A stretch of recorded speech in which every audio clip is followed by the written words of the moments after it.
Hello everyone, what is up? Welcome back to another episode of Killer Instinct, you guys. Thank you so much for joining me here today. If you're new here, hi, my name is Savannah and I am your host of Killer Instinct. And before we get started, make sure you go ahead, hit that subscribe button. That way you never miss an episode. We post weekly here on the podcast every single Wednesday. You're not going to want to miss it. We also upload the video version onto YouTube on Wednesdays as well. So make sure you are subscribed. And if you're looking for more exclusive Killer Instinct content, you can always find that over on our Patreon. The link is always in the description box below. Over there, we post an additional 3 exclusive full-length episodes a month. We also end the month with an exclusive live stream as well. So make sure you check that out if you have not already. Now, with that being said, let's talk about why we are here today. As you guys can tell by the title of today's episode, today we are talking about the extremely unsettling, disturbing, and horrifying murder of Lindsay Hawker. This is a solved case that took place in 2007. It is filled with a bunch of twists and turns.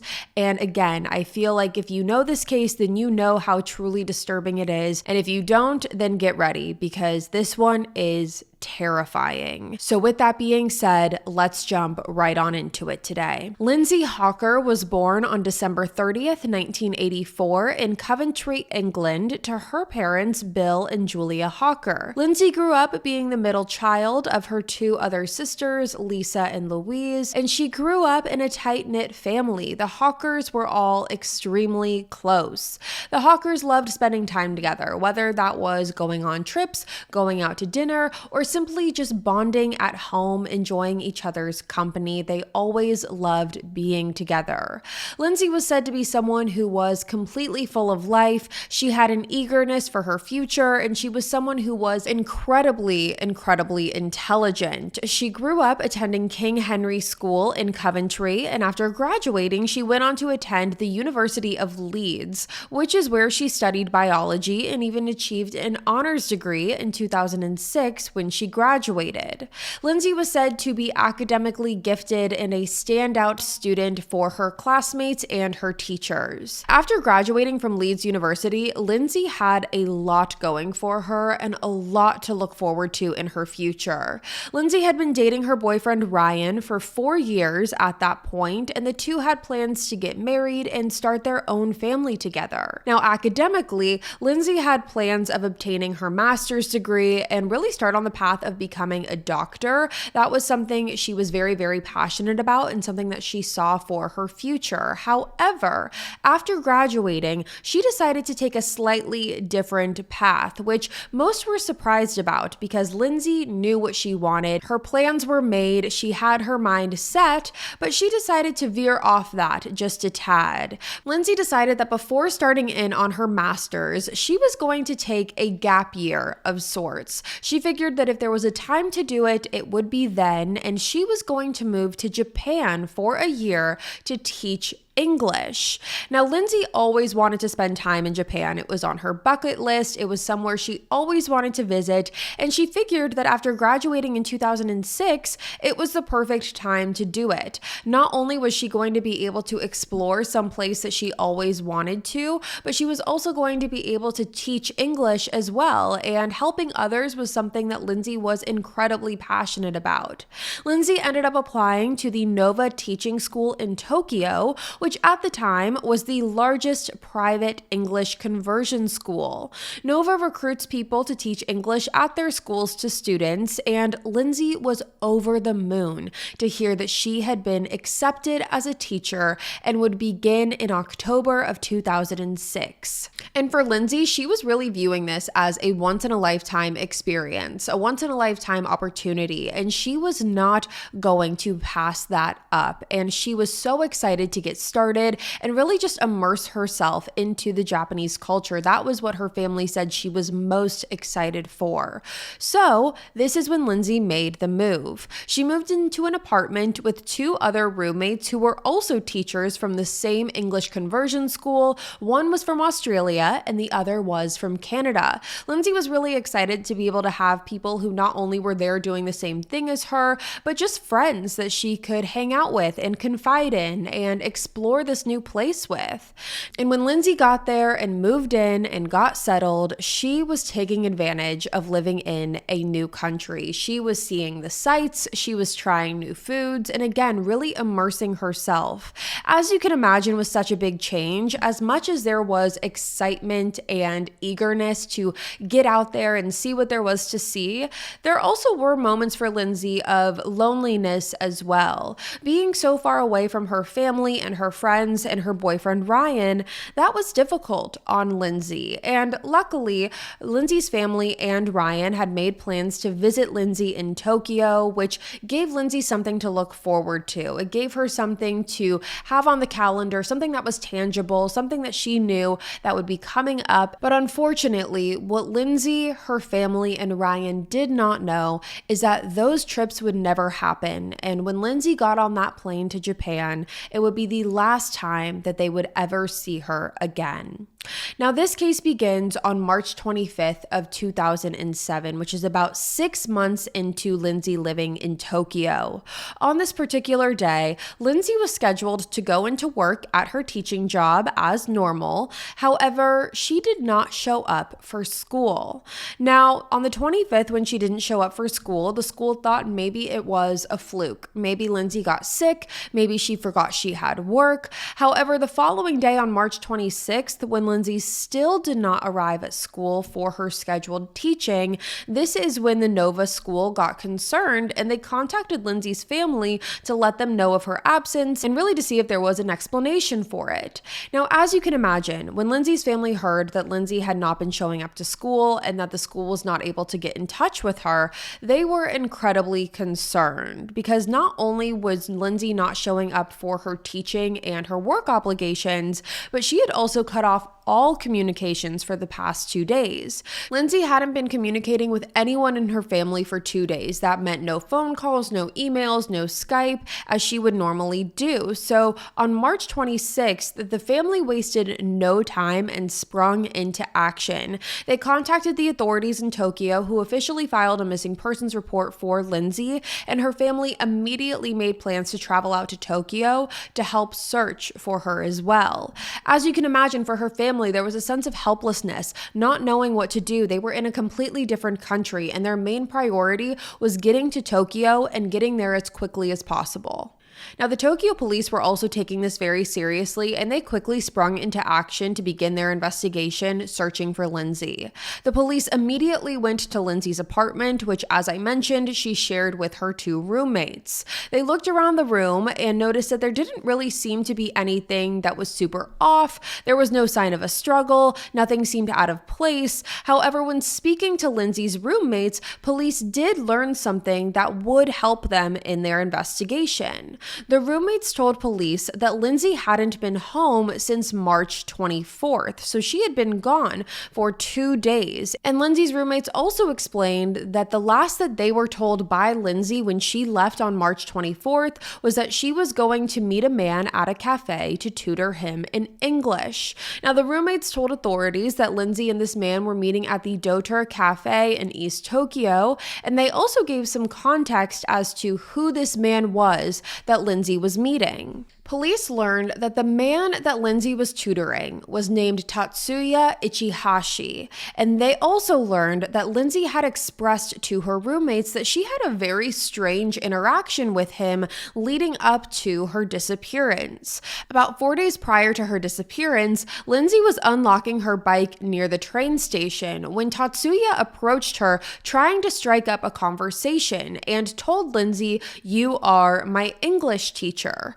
Now, Lindsay at the time told her roommates that she was taken aback and confused, considering Lindsay knew all of her students. She had been teaching for about 6 months. This wasn't just the first few weeks of school, and she also knew that Tatsuya was not a student of hers. Lindsay somewhat brushed off this interaction and began biking home, but this is when Tatsuya actually began following Lindsay on her bike, speeding up to the pace that she was biking at to try and continue this conversation, and did so all the way up until Lindsay arrived at her apartment. Now, once Lindsay got back to the apartment, he asked again if she would tutor him in English, to which Lindsay said no. After being turned down by Lindsay, Tatsuya then asked her if he could have a glass of water, explaining that he was out of breath trying to keep up with her on her bike.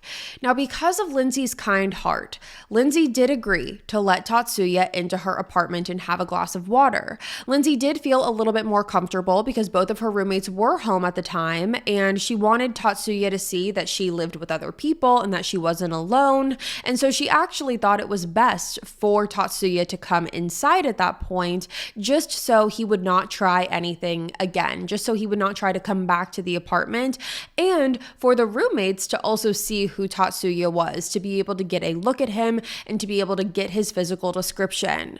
Now, Lindsay and Tatsuya walked into her apartment together. She gave him a glass of water, and he once again asked for an English lesson, this time offering 3,500 yen, which converts to about $32 an hour for the tutoring. And Lindsay, who didn't really hate the idea of the extra cash, and at this point they were starting to talk and converse more, she agreed to tutoring Tatsuya. Now, Tatsuya, when he heard this, was very excited. He pulled out a piece of paper and put all of his contact information on it, and he also drew a portrait of Lindsay on a piece of paper before leaving. Lindsay then told Tatsuya that she would be in contact with him, and he left. Upon him leaving, Lindsay explained the entire interaction to her roommates, which is why her roommates were able to recite it back to authorities. And Lindsay's roommates, when they heard this, were very, very concerned. However, the roommates said that Lindsay's tone did not appear as worried. She did not seem as concerned as they were. She did not seem as weirded out by the scenario as they were. And she also told her boyfriend Ryan about the interaction. Lindsay wrote Ryan an email on March 20th that said, "Love you lots. Don't worry about the guy who chased me home. It's just crazy Japan. Miss you." But that would be the last email that she would ever send to Ryan. Now, obviously, with the roommates informing police about Lindsay's interaction with Tatsuya, Tatsuya automatically became the number one person that police had on their suspect list regarding Lindsay's disappearance. And before we get any further into this investigation, I do want to take a moment and talk about who Tatsuya is and really some of his background. Believe it or not, you guys, planning meals really can be simple and stress-free. Imagine having your week of meals already decided for you with personalized options that fit your lifestyle. That is what makes Hungry Root such a game changer in my house. Hungry Root takes the stress out of mealtime by planning a full week of meals tailored to your tastes, and it just gets smarter with every order. With over 15,000 recipes to choose from each week, it's easy to find options that fit your whole family's tastes and nutritional goals. Whether you're gluten-free, dairy-free, high protein, focused on gut health, or just about anything else, Hungry Root helps you stay on track. After a quick quiz, their Smart Cart technology builds a weekly menu that fits your needs. It's really like having a personal meal planner who just gets it. Hungry Root helps cut down on food waste and keeps you from defaulting to expensive takeout when time is tight. You get the great value with thoughtfully planned meals, and with my offer, every delivery includes a free item like a premium protein, a veggie, or my favorite, a sweet treat.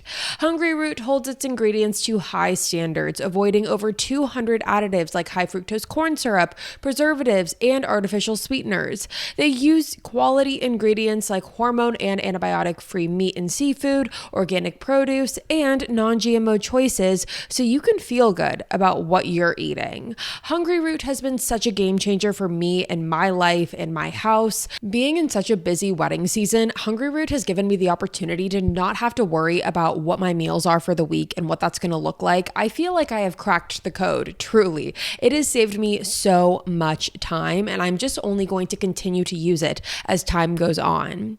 Now, take advantage of this exclusive offer. For a limited time, get 40% off your first box, plus get a free item in every box for life. Go to hungryroot.com/killer and use code KILLER. That's hungryroot.com/killer, code KILLER, to get 40% off your first box and a free item of your choice for life. hungryroot.com/killer, code KILLER.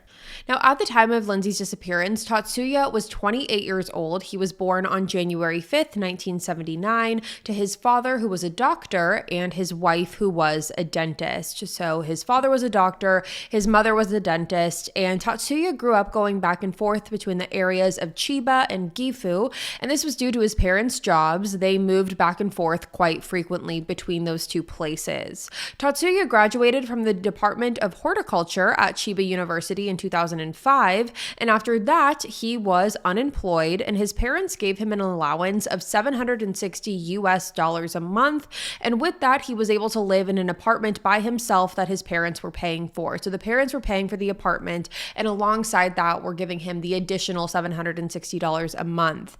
Now, it was said that Tatsuya had an obsession with his appearance and really staying fit. Growing up all throughout his life leading up to this case, he had an obsession with the gym. He went every single day and he did the exact same workout.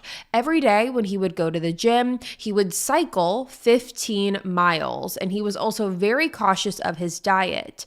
Now, Tatsuya was not the most social person. He was described as somewhat of a loner. However, it was said that leading up to the year of Lindsay's disappearance, Tatsuya did have a girlfriend. Now, Tatsuya did not have any official criminal record that authorities were able to obtain. However, he was suspected of allegedly assaulting a woman during a robbery that he had conducted. However, this case never made it to court, and it was said that Tatsuya's family had allegedly handled this outside of the courts for an undisclosed settlement, and it all went away. So from the police's perspective, and really from the public's perspective, when they learned more about Tatsuya, it definitely seemed like he was someone who never had to really suffer any consequences for his actions. He was definitely someone that his parents made sure that he was good and taken care of. And while there is beauty in that, there's also consequence in that as well. It also seemed that Tatsuya did display some concerning behaviors. However, everything about him was really just pushed under the rug. It seemed that no one really wanted to address him and what was really going on beneath the surface. Now, when looking into Tatsuya, police did learn that him and Lindsay were scheduled to meet on March 24th at the cafe through the roommates, and the two had confirmed the meetings through their emails, which again, Tatsuya left on the piece of paper containing his contact information. Now, when police went to Lindsay's apartment, they did discover that same piece of paper, and detectives went to the cafe that Lindsay and Tatsuya met at, and the employees confirmed that both Lindsay and Tatsuya were seen sitting at the cafe together for approximately an hour on March 24th, and that the two did walk out together as well and were seen walking in the same direction. Now, police knew that Tatsuya lived only about 100 yards away from this cafe, and the direction that the employees stated that they were both walking in was in that same direction. So through that, authorities did theorize that it was possible Lindsay and Tatsuya walked to Tatsuya's apartment together for reasons they would then learn later on. So at this point, police knew that they needed to talk to Tatsuya. They arrived to his apartment, which was a 4-bedroom apartment, at approximately 5:40 p.m. on March 26th. The police knocked on the door, however, they did not get an answer, and at this point, police did not have enough probable cause to enter into Tatsuya's apartment, so they had to wait for a warrant. 2 officers remained outside of Tatsuya's apartment door and waited for the warrant to be issued, and within an hour, there were 9 officers standing outside of his apartment door and multiple more on the ground level outside of the complex as well. And when they finally got that warrant, the police were able to gain access into the apartment, and when they opened the door, Tatsuya was actually inside of the apartment. And this was a surprise for police. This was a surprise to everyone. And somehow, some way, and still police are unable to explain how this exactly happened, Tatsuya was able to run past all 9 police officers that were waiting outside of his apartment door. Again, how he was able to do that is a mystery to everyone. When Tatsuya ran out of his apartment, he was wearing a backpack, and the officers were so off guard, they tried to just catch him as he ran. However, the one officer did grab onto his backpack, and Tatsuya escaped the grasp of the backpack and continued to run. Now, none of the officers who were standing outside of Tatsuya's apartment complex had radio radios on them, so none of the officers on the ground level had their radios, so they were not able to learn or hear that Tatsuya was running out of the complex and to be prepared for that. Now, it has been said that the infrastructure in Tokyo has a lot of side roads and back roads and alleyways, and so there are many different routes that Tatsuya could have taken to try and escape police, but whichever way he went, it worked. Again, somehow, some way, it's a mystery to everyone, Tatsuya was able to escape not only the 9 police officers that were in front of his apartment door, but all of the officers on the ground level. He was able to escape all of their sight, and he was officially on the run.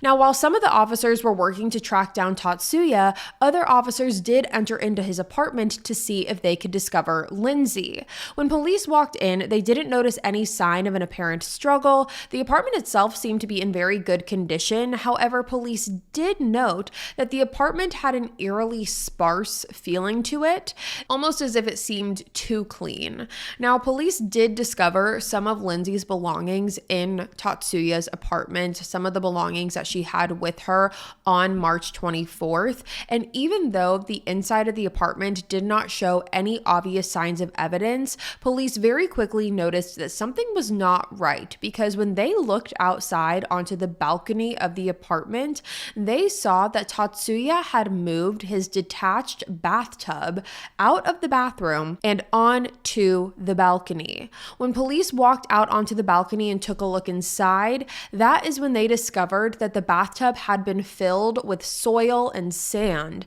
And when they took a closer look, they could see that there was a human hand sticking out of this bathtub. Police quickly began digging up the bathtub, and that is when they discovered Lindsay's body. Now, it had appeared as if Tatsuya had attempted to disguise this bathtub as some sort of flower garden. He had sprayed a chemical solution on top of the soil that police believe was to speed up the decomposing process, and he also placed flower seeds on top of the soil as well. So from police's standpoint, it really did seem like Tatsuya was trying to cover up Lindsay's body with dirt and flowers. Now, when police exhumed Lindsay's body from the dirt, that is when they realized the extent of her injuries. Lindsay had been bound and gagged with zip ties and scarves. She had what the medical examiner described as an egg-sized bruise on the left side of her face, indicating that she had suffered repeated punches. Lindsay also had smaller bruises all over her body, and her cause of death was found to be asphyxiation, and the medical examiner stated that she had been strangled so horribly that the cartilage had been broken in her neck. Along with that, it was discovered that Lindsay was sexually assaulted. She was not wearing any clothes when her body was recovered, and her hair had been shaved off as well. Now, with this discovery of Lindsay's body, police knew how pivotal it was to find Tatsuya and to do it quickly.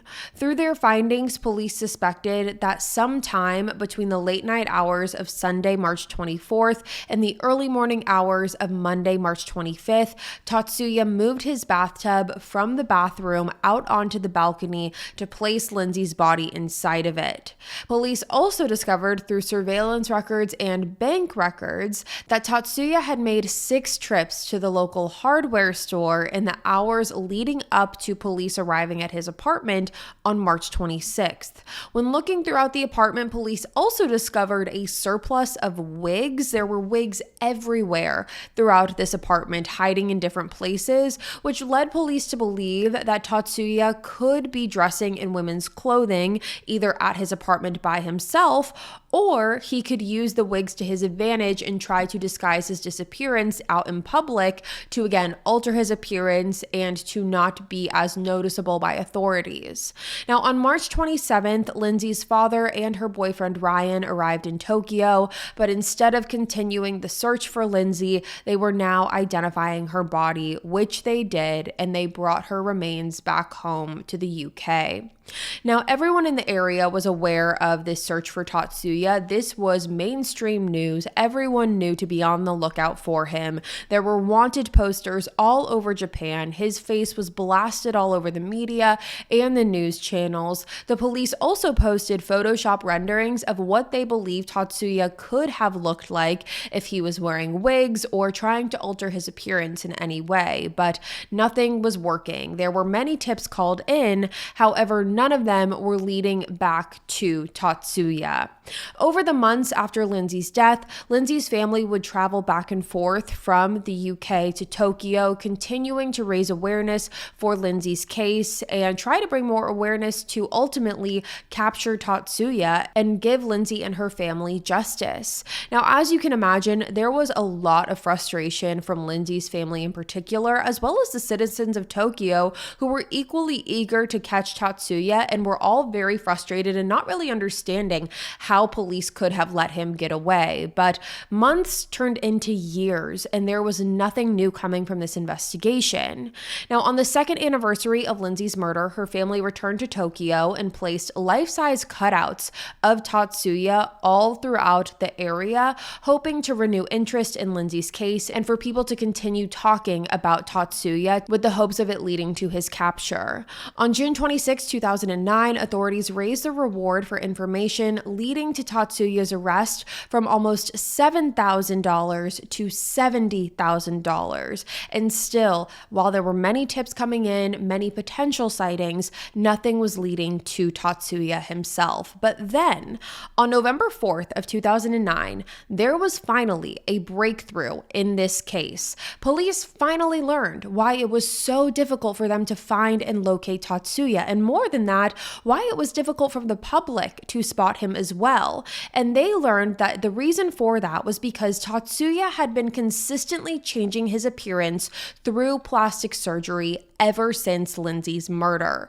Police learned that Tatsuya had gone in for a nose job in October of 2009 at a plastic surgery clinic in Nagoya, which is over 200 miles away from Tokyo. Police learned that prior to this nose job, he had 2 moles removed from his cheek. He had an upper cleft surgery to add folds to his eyelids. He also thinned out both of his lips and had a different nose job before the one in October of 2009. So he didn't even look remotely close to what he looked like when Lindsay was murdered. This really was the aha moment in the case. It now was making sense to authorities why they were struggling so much to locate him. Now, it was with these new findings that police were able to obtain a new photo of Tatsuya through the plastic surgery office from where he was scheduled to have his rhinoplasty done in October of 2009. Now, that photo was released to the public, and this is what finally brought resolution to this case. Less than a week after this new photo had been released on November 10th of 2009, Tatsuya was arrested after attempting to board a ferry to Okinawa, which is about 1,000 miles from Tokyo. Now, when Tatsuya was arrested, he did not confess, and in fact, he actually proclaimed his innocence. And in Japan, suspects can be held without a formal charge for up to 23 days if it's granted by the DA and the judge. And police can utilize those 23 days to gather as much evidence against the suspect as possible. And to no one's shock, the police had a lot of evidence against Tatsuya, so those 23 days were granted because not only did they have Lindsay's body in Tatsuya's apartment, they also had the coffee shop employees saying that they had seen Tatsuya and Lindsay together in the hours leading up to her murder. They had Tatsuya's DNA in Lindsay's apartment because of the glass of water that he drank after chasing her down the street.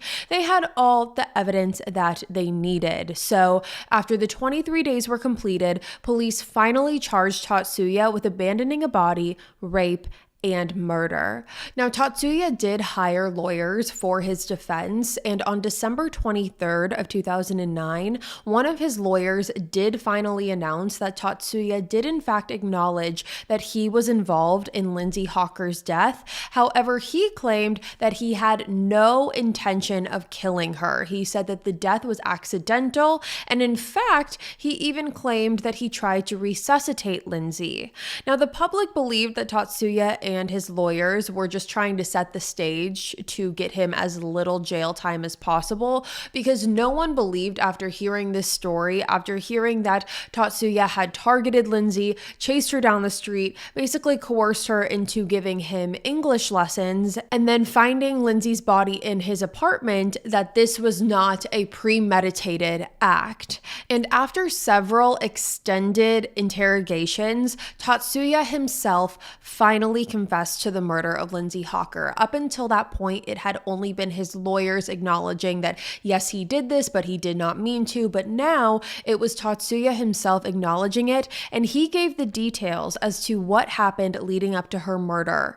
He explained that on March 24th, 2007, he and Lindsay met at the cafe in East End, Tokyo. After the English lesson, Tatsuya told Lindsay that he had forgotten his money at home and that he had no way of paying her for the lesson. He offered up the idea of the two of them taking a cab to his apartment, which was only a few yards away from the coffee shop, as I previously mentioned, and he said that he would run upstairs, grab the cash, and bring it down to Lindsay.